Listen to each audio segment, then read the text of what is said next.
Can't judge a book by its cover. Maybe. But you sure can market it by the cover. Rolling Stone has stepped into a steaming pile of panties and a twist by putting Boston bombing suspect Jahar Tsarnaev on their cover this month. You can find it online, but not at your local Walgreens or CVS. Those stores banned the issue in the wake of a public outcry. Overreaction? I think so. Some bombing victims who are still recovering from grievous injuries expressed outrage, and I understand their point of view, but I don't agree with them. They say the cover treatment glamorizes and glorifies the guy, but did they read the copy? The bomber, the cover reads, how a popular, promising student was failed by his family, fell into radical Islam, and became a monster. Keywords: failed, fell, radical Islam, and monster. That's glamour for you. Lesson: the image trumps the words. Well, that's not news.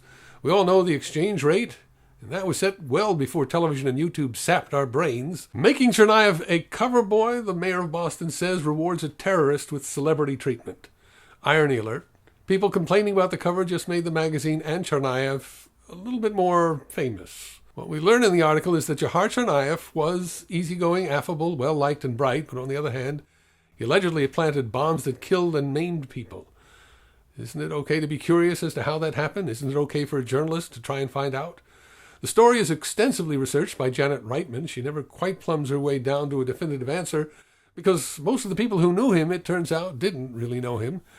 Tsarnaev was a member of an immigrant family from Chechnya. He was, of all of them, the most acculturated to life in the U.S., probably because he was youngest and spent time growing up here. He became a U.S. citizen, made friends with a diverse group of fellow students. His family members had a rougher time of it, some of them moving back to Chechnya. What his friends didn't notice was that jovial Jahar was nursing a growing resentment about the U.S. war efforts in Muslim lands. He kept that hidden, although he did let it slip a few times. We have trouble with complexity. We can't see Tsarnaev as both an attractive teenager and a terrorist murder suspect. Too much for our little brains. He's been arraigned for killing 3 spectators at the Boston Marathon and shooting a police officer to death. That flips him out of the attractive teenager category and plants him in the radical Islamic terrorist category. And some people apparently see the Rolling Stone cover as an attempt to flip him back, despite what the copy says. The image itself isn't new. It's a selfie that Jahar used as his Twitter profile pic. Right after the bombing, it was everywhere. The New York Times, May 4th. That's an article that covered much the same ground as Rolling Stone. It's all over the internet. But put it on the cover of Rolling Stone and suddenly we're shocked.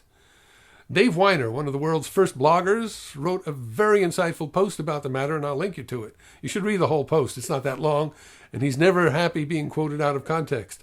Dave says the cover forces us to recognize that we equate youthful and sexy appearance with benevolence. We do, don't we? And we know it's a lie, but we're happy buying into the lie. Casting directors and advertisers count on us buying into it. But as Dave says, with this cover, our value system fails. The input doesn't equal the output, does not compute. And then Dave takes it one step further. He asks whether the same lie applies to any of the actual rock stars that normally grace the magazine's cover. Coming a week after the George Zimmerman verdict in the killing of Trayvon Martin, this cover reminds us that too often we use physical appearance as a shortcut to judging character. Zimmerman stalked, confronted, and then shot a black teenager in a hoodie. To Zimmerman, that appearance was enough to signify malevolence. We're all profiling all the time. We make judgments in a blink. But life ain't a movie, and relying on those signifiers can be misleading, even fatally misleading. It's up to all of us to look behind the masks. You can't judge a book by its cover. Until next time, I'm Mikola.